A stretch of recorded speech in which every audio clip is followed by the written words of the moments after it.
Good morning, everyone. It's Josh here from racingtoprofit.co.uk.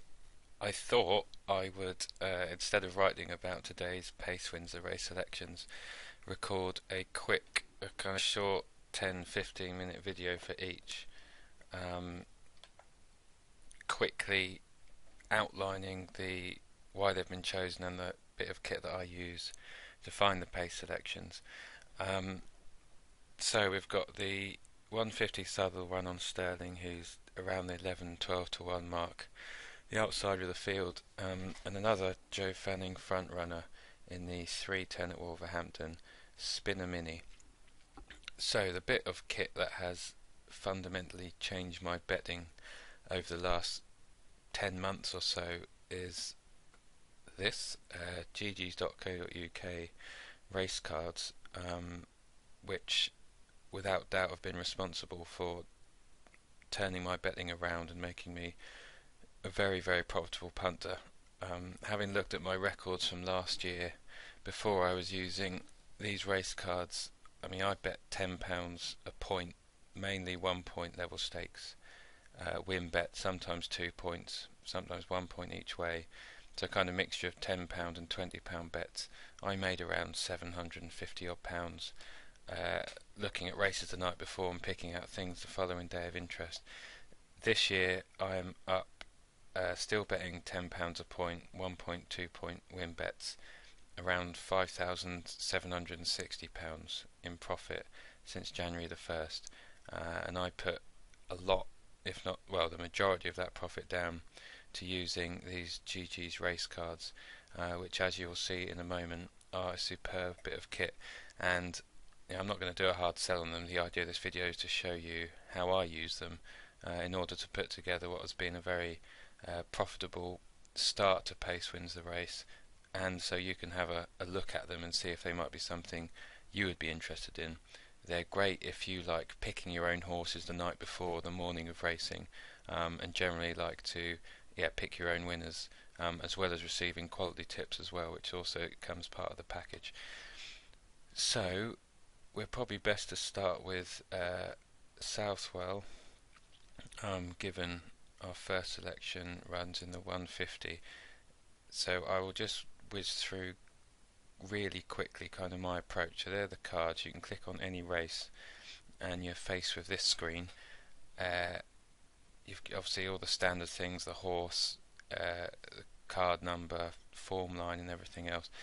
And I'll talk through all these little icons at the top: recent form, jockey form, trainer form, head-to-head record of horses, comments, and kind of breeding sales data.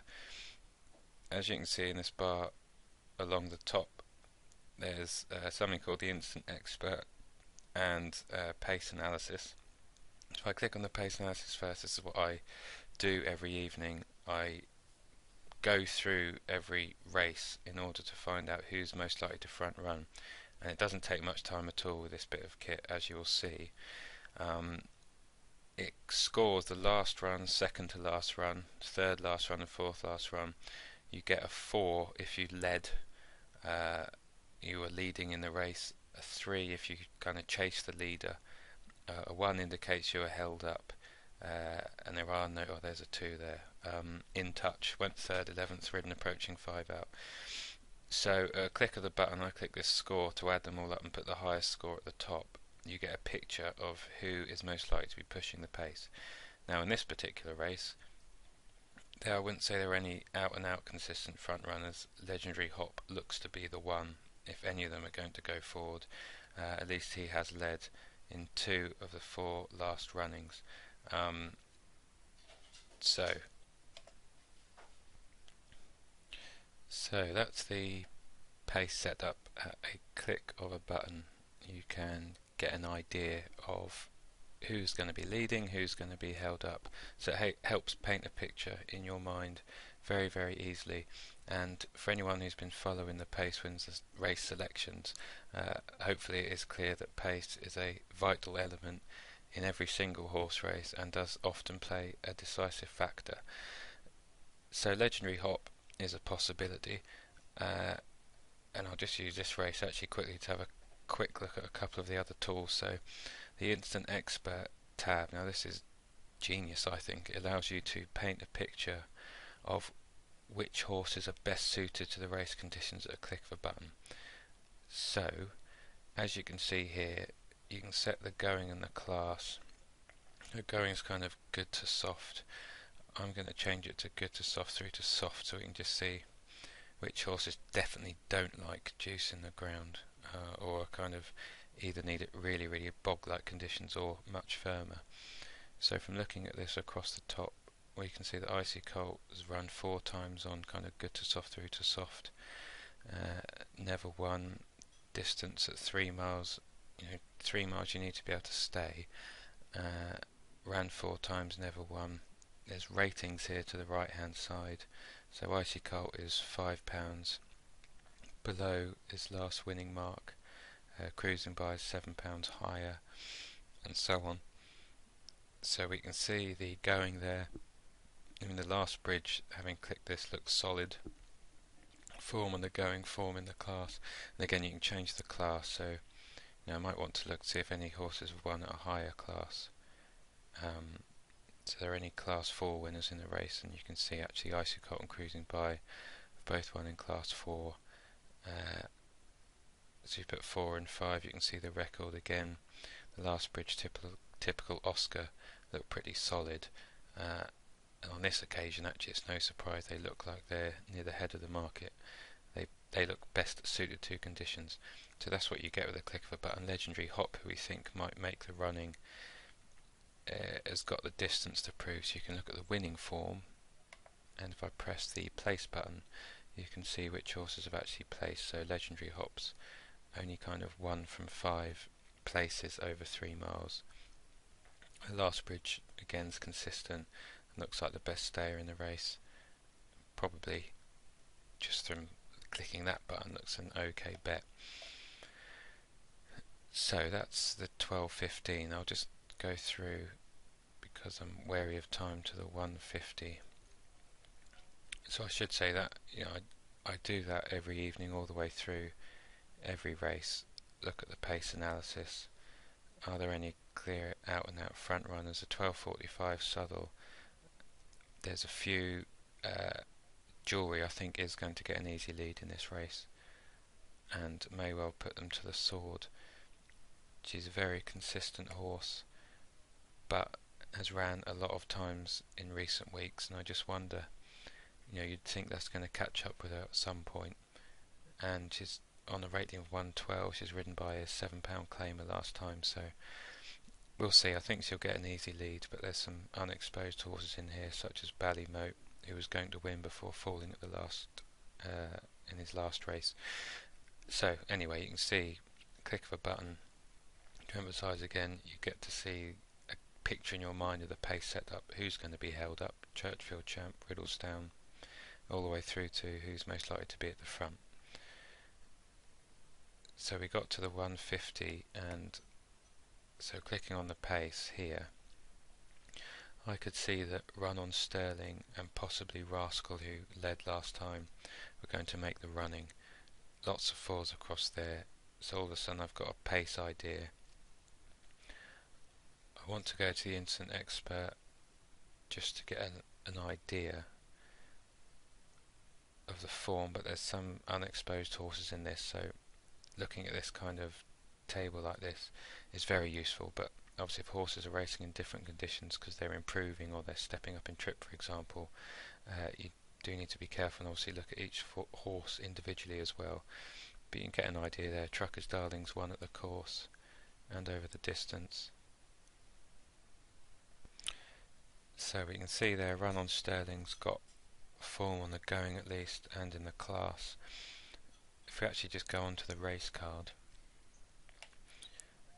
so the drop down of a button, a click of a button here, you can pull up the recent form of each horse just in one go.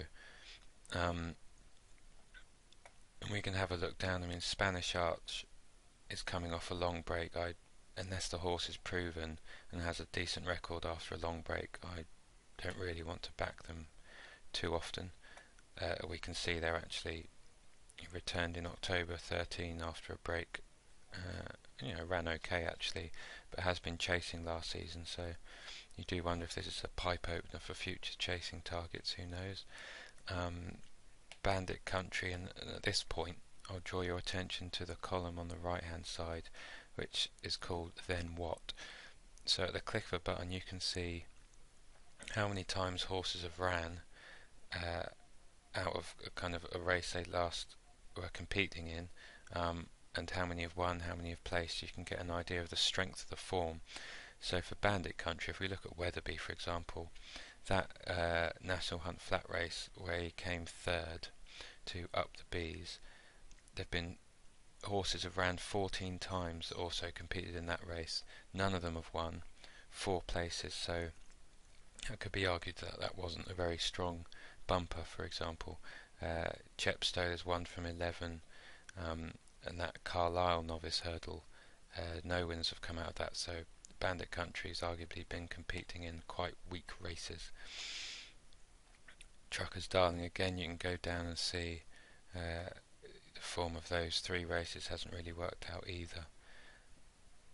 Run on Sterling goes more interesting, and so on and so forth. So that's the recent form.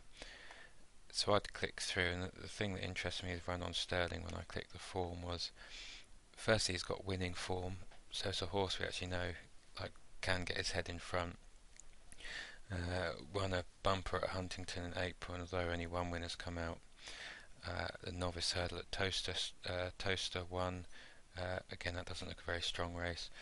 Kempton, returning after a break, was a 20-1 shot, as you can see there, and was pulled up. Maybe there was a problem, maybe it just wasn't fit. Kempton again, and by looking at the in-running comments, Brother Ted's a smart horse, and as you can see, Then What has actually gone on to win a few more times. And if we click the race, you can pull up the full result from that Kempton race and actually see what horses have gone on to do what. So since then, since that Kempton running, Brother Ted's ran another time and won. Horse actually behind Run on Sterling, E-Wings for Ben Pauling, has ran again and also won. So that looks an okay race actually, even though he's beaten 32 lengths. That was a class 4 novice hurdle, but it was over 21 furlongs. I'm interested, as always, they'd often say bumper horses that can win will normally get further, and this race will hopefully test that theory. But I had a quick look at the breeding after that. Now, that may not scream 3 miles as being ideal. He is related to Sarando, who is a useful up to 3 mile jumps. So there's something to go on there which suggests a step up in trip may bring about improvement. And as well as identifying a horse there that I think has a decent chance, I'm looking to pick holes in the opposition. So Spanish Arch is after a break. That doesn't interest me. Trucker's Darling. This is the other thing. When you can look through the different form of the trainer and the jockeys. If I click on trainer form, at the click of a button, and you can't do this anywhere else that comes up so easily, I don't think, and saves so much time and has so much information in one place. You can see the form of the trainer in the last 2 weeks, the last 30 days, the last year at the course, and at the course since 2009. So it gives you a rough idea of who targets the course, who does well, who's actually in form. John Joe String's a bit in and out at the moment, so it'll be interesting to see how Bandit Country runs. Don Cantillon there, as you can see, he has a fairly solid, well, it's a bit more than fairly solid, isn't it? Near 48% win strike rate at the course since 2009, but his horses tend to be over bet and not very profitable to follow. Paul Webber's not great, 1 from 22 in the last 30 days. One thing I've learnt with trainer form, especially some of the smaller yards and smaller strings, unless they've got a virus and are really off, I don't tend to be too put off by their recent form if the price is right. If Run on Sterling was 6-4 shot, you might put more value or more weight, say, excuse me, on the form of Paul Webber. But I think it's okay. So that's another one of the benefits. The jockey form, click of a button. You can bring down the jockey's form 14 days, 30 days at the course, and the course since 2009. It's actually, again, Liam Treadwell's only 3 from 43, and he's in the form, and the horse is now 12 to 1, I think. So there are things to go on there. Sean Bowen, well, he's only had 5 runs at the course, and he's still a £7 claimer. And he's placed in a few of those. Harry Skelton is building up the runs actually, and the last year is quite decent. So there's things to go on there, and picking a horse is all about as much information as you can get. There's then the head-to-head tool, so at the click of a button I can pull up any head-to-head data. As it happens, Rascal met Bandit Country at Warwick over 2 miles on the 31st of December 2013, I think there, and lost to Bandit Country. So you could put a case together and say, they're both stepping up together in trip. Is there any reason why Rascal should finish ahead of Bandit Country? The weight difference may be one of them, but that information is there if you want it. We've looked at the breeding and sales data at the click of a button, especially if you like backing novice horses or unexposed horses who are doing something different, like stepping up in trip.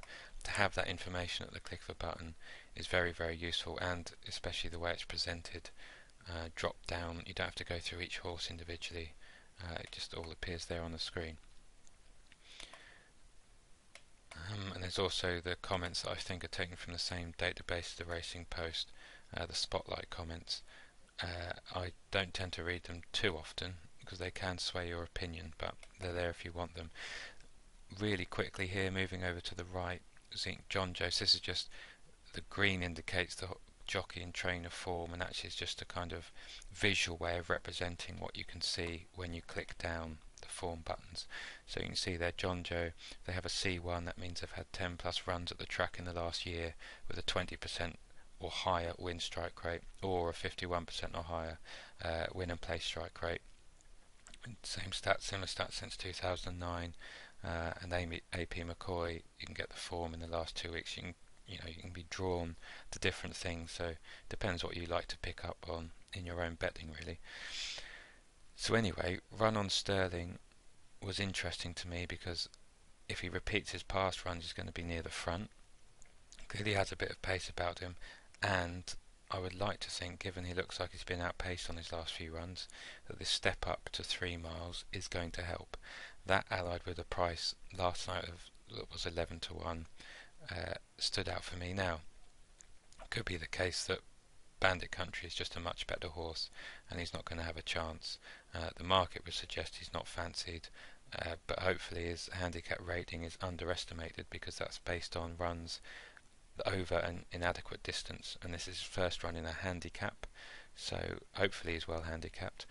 The thing with Bandit Country is he's out of Flemensfirth, who does have stayers, but in terms of kind of on the dam side, there's nothing there which screams that this horse is going to relish a step up to 3 miles out of 2 mile hurdle winners, 2 mile to 5 furlong hurdle winners, etc. And you don't know with horses and breeding and genes, it can be 50-50. They can take on the mother's side, the father's side, and you don't really know till they've run. That's not a price I would want to take, 6 to 4, because there's a slight question whether or not they'll get the trip. Now, it may turn out that the trip isn't a problem at all, and that he is the best horse in the race. The market would suggest so, and that he's fancied. But I thought Run on Sterling, as I said, with the pace set up, looks like it's going to be a front runner. Hopefully Rascal doesn't take him on because he's stepping up in trip as well, so hopefully Harry just drops him back, and Run on Sterling can steal some lengths at the front. Won't be going as quick or asked to go as quick as in the other races because he's running over further, so hopefully that will suit. So that's going to be it for this video, which was just a look at the 150, why I picked Run on Sterling. You've seen the kind of instant expert tab.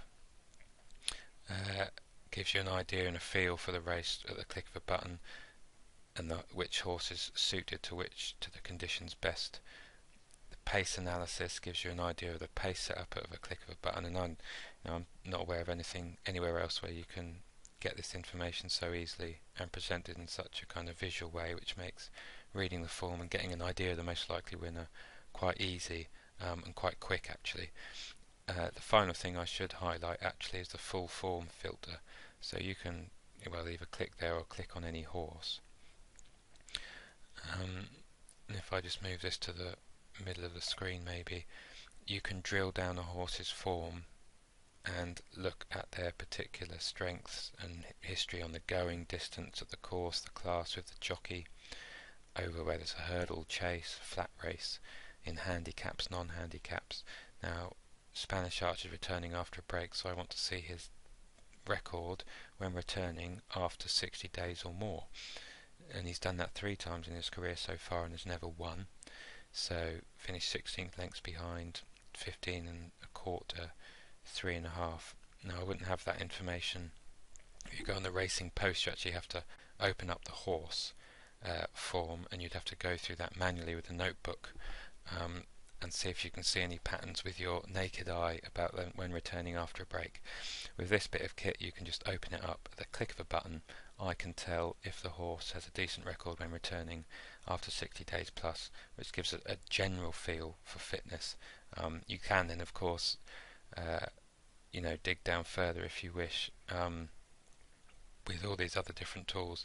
But for me, that would suggest that he hasn't won on his seasonal reappearance before or after a break of 60 days plus, so I really wouldn't want to back him on this occasion. And actually he's joined our horse, I think, at 12 to 1 and clearly isn't fancied either. So that gives you an idea. Rascal's unexposed as well and is interesting and stepping up in trip. All in all, I think 12 to 1 is too big for run on Sterling. Hopefully that's given you an idea of how I use the cards and have done for the 150. I'm going to do a short video on our second selection as well. So that's all for the moment, and go and enjoy the second video, which is just below this one. And thanks for watching. That's all for now.